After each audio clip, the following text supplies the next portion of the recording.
It goes ding, ding, ding, ding, ding, ding. Ding, ding, ding, ding, ding, ding, right?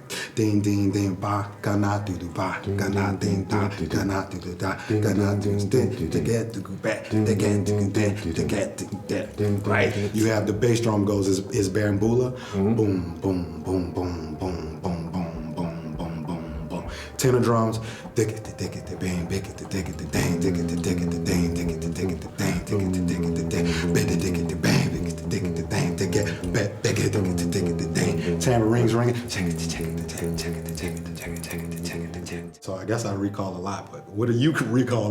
Sorry, such a funny. I'm like, what do you recall, brother? That's so funny. It was a moment she'd been waiting for. Just a chance. Chance to see. To live. To be. I think it's really important that this generation focuses on how to decolonialize sound, right?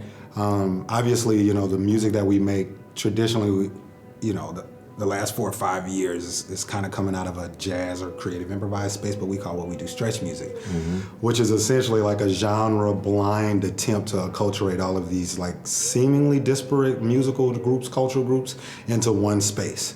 And it's built in the synergy between all of those cultures. But part of what I've found in recent years in doing that is there's still all of these pejorative and belittling ideas about cultures that actually are highly rhythmic. And a lot of times we don't talk about how music is actually disseminated to people. We certainly don't talk about the fact that even the notion idea of genre is actually a highly racialized one. I know for, the past decade or more, as I've been traveling with poetry, I've often felt like I was dealing with a generation that was aware of certain things through modern music and their relationship through text and lyrics and poetry, through hip hop and all this type of stuff. And then there's the stuff of the past.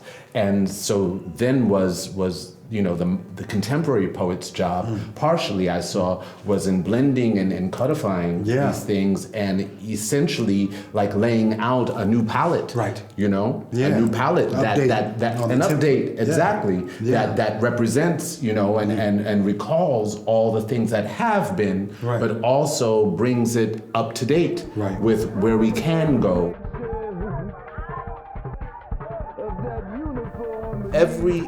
Every mannerism that I have, the way I'm sitting, the way I'm holding my legs, my wrists, my neck, my shoulders, is all there to send out a message, And I'm like, fuck that message. Right, yeah. Why am I trying so hard to send out that message? Right. So what does that message actually say about me? Because growing up in the hood, of course, you're taught armor, you're given armor. So a lot of my process had to do with letting go of the armor. Like, oh wait, I'm walking like this because that's my armor. Right. What happens if I let go of this armor and find some sort of neutral? And so when the opportunity came for me to record, for example, I couldn't understand why I would waste that opportunity by trying to fit into some sort of, rigid definition of what hip hop is supposed to be when I felt like it was too young to be defined. To be anything, right. So I'm I'm an explorer.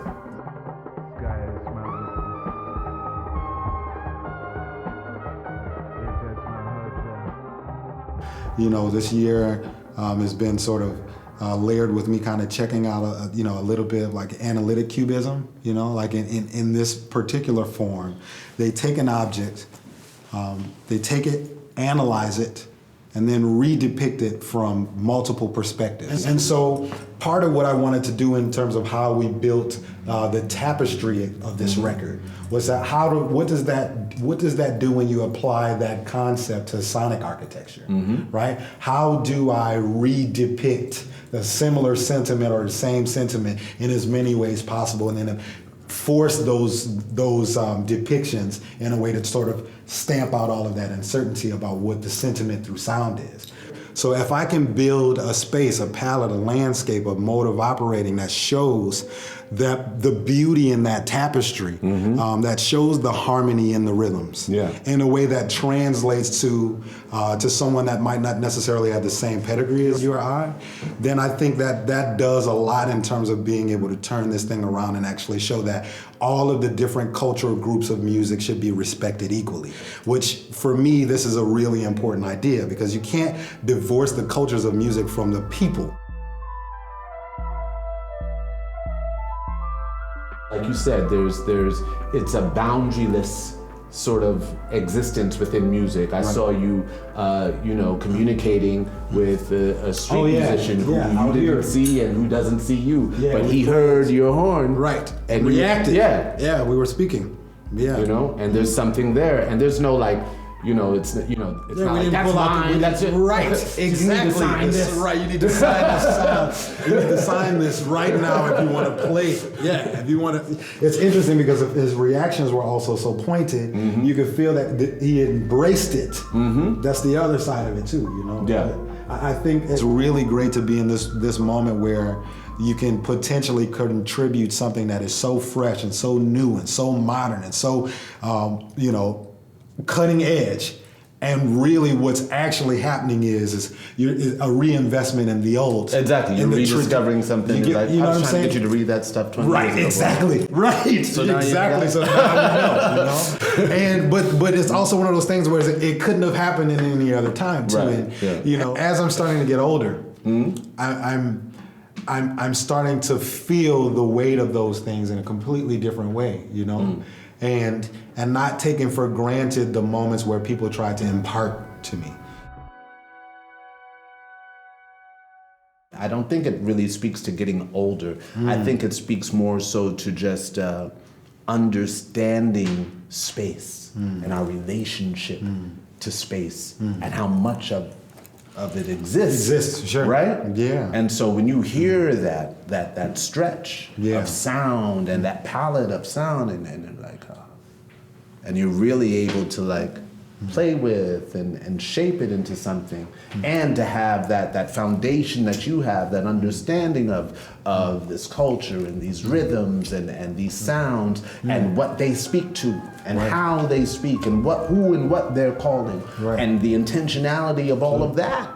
No, I think you end up with like a talisman, something that carries power. That's what I think of Ancestral Recall. Exactly. Wow. Vibe. Thank you. Yes, sir.